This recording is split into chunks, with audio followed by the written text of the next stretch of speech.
fazendo outras coisas. A minha infância foi incrível, tenho uma mãe maravilhosa, um pai incrível, assim, acho que não tenho palavras pra falar deles dois, assim, sabe? Mas é exatamente isso, do lado de nascer uma pessoa pública, já, né, você ter que lidar com, às vezes, comentários que você não tá pronto pra ouvir, né, principalmente na idade. Não vim pensando muito em falar isso, mas eu acho que é até importante, assim. Teve uma época da minha vida, que foi essa época que eu não... Acho que eu tinha uns, não sei, 10 talvez. Não, acho que mais velho, uns 12. Enfim, 12 para 13 anos. E que foi quando eu comecei a, tipo, usar a internet. Aí eu entrava e pesquisava, tipo, Sasha, assim, pra saber o que estavam falando de mim, assim, porque eu sabia que falavam. E eu via uns comentários que me marcaram assim mesmo, sabe? Tipo, eu sempre tive muita bochecha, principalmente na infância. Eu sempre tive rosto largo, rosto grande, meu rosto é quadradão.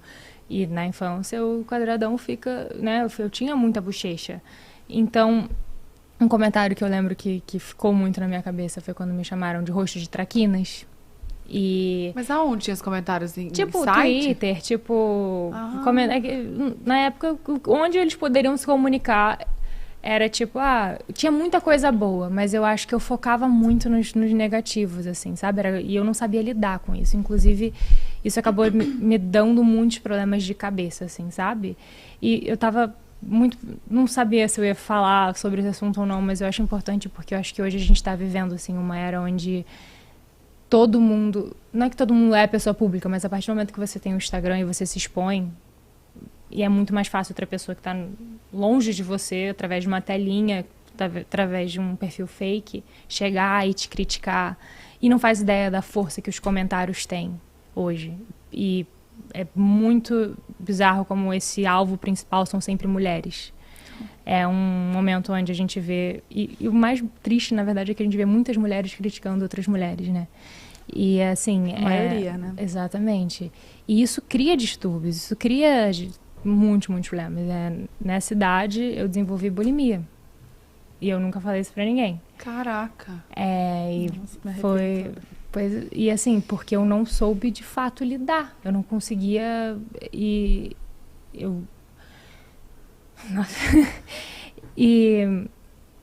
Enfim, eu não sou de expor minha vida dessa forma, sabe? Mas eu acho importante porque eu acho que outras pessoas passam por isso. Que hoje não precisa nem ser pessoa pública, pode ser talvez, não precisa nem ser no Instagram, pode ser dentro de casa, pode ser dentro de um relacionamento, pode ser a pessoa que você ama, pode ser seus pais que soltam um comentário que faça você desenvolver isso. Então, assim, eu citei aquele um comentário, mas eram vários que eu via, sabe? E de novo, eu escolhi focar no negativo por muitos anos da minha vida e foi por isso também que eu fugia muito da fama. Porque eu não sabia olhar só para o positivo, né? E eu não sabia lidar com isso. E por isso que eu acho que eu tive esses distúrbios, sabe? Por isso você quis fugir também. De repente, também não quis seguir o mesmo caminho. Exato. Pra não ter que lidar cada vez mais com isso, né? Exatamente. Caraca, mas você sabe que isso de de focar nos comentários negativos, infelizmente, acho que até hoje... Sim. Você abre uma foto no Instagram, aí você tem 100 comentários falando bem. Tem um falando mal, você foca naquele, você quer bloquear aquela pessoa, você quer xingar aquela pessoa, você quer apagar a foto. E acaba com o dia, né? Na hora, você já murcha, assim. Então, eu acho que assim, sim, você acaba... Aquele comentário, as pessoas não fazem ideia da força que pode ter, mas assim... Eu acho que é um exercício diário de você aprender a focar nesse lado positivo, porque também tem muito amor e carinho, sabe? Tem muito mais do que o negativo, de fato. E assim, eu lembro que eu demorei muito pra entender isso. Minha bulimia não durou muito tempo, mas... Eu ia falar, como você percebeu que realmente era algo a se tratar, assim, e não momentâneo? E se você pediu ajuda pra alguém, como é que foi? Então, eu acho que eu não sabia nem o que eu tava fazendo. Eu não sabia nem que era bulimia. Porque eu muito nova, foi com 14, eu acho. 14 para 15, enfim. Foi muito novinha. Então, eu não sabia nem o que eu tava fazendo, não sabia nem que era bulimia. Foi muito um papo com a minha mãe, com as pessoas que eu amo, de me explicar e de mostrar, olha só, cara, isso aqui é algo muito sério. E foi um acolhimento muito grande também que eu recebi, que eu não recebi um julgamento, sabe? Não foi um negócio de tipo, mas você tem tudo, como é que você tá... Sabe?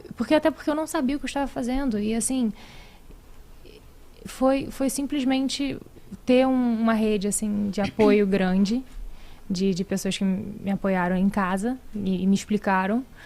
Mas eu acho importante dizer que, tipo assim, mesmo eu tendo entendido naquela idade, quem desenvolve esse tipo de distúrbio na cabeça, porque eu acho que é algo que começa na cabeça, né? Que você até se olha diferente. Você passa... Parece que você se olha no espelho e você só vê as críticas. Eu acho que mulher tem muito isso também. É muito, muito difícil mulher ser carinhosa consigo mesma, né? Então, assim, isso também é um exercício diário. E eu acho que isso... Eu parei por um tempo, né? E depois teve um outro momento da minha vida onde... Enfim, eu dei ouvido para uma pessoa errada, que isso voltou por um momento curto.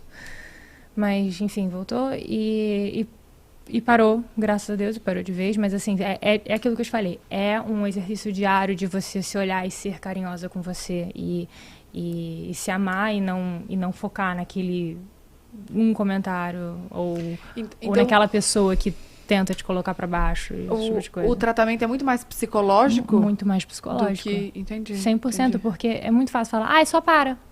Não dá. Cara, não é um só para. É um tratamento, é algo que você tem que... É um exercício diário que você tem que entender de como ser carinhosa com você, como se amar e como respeitar, como não ver aquele, talvez o que é defeito para uma pessoa não precisa ser defeito para você, faz parte de quem você é, sabe? E eu acho que isso para mim foi algo que foi muito louco, assim, sabe? De entender que eu não preciso estar dentro de um padrão, dentro de uma caixinha do que aquela pessoa quer. E muitas vezes são as próprias frustrações que a pessoa deposita em você. Então, assim, eu acho que principalmente na sociedade que a gente vive, né? Que é uma sociedade extremamente machista. Então, querendo ou não, a gente tem que se desconstruir, é um papo longo, enfim. E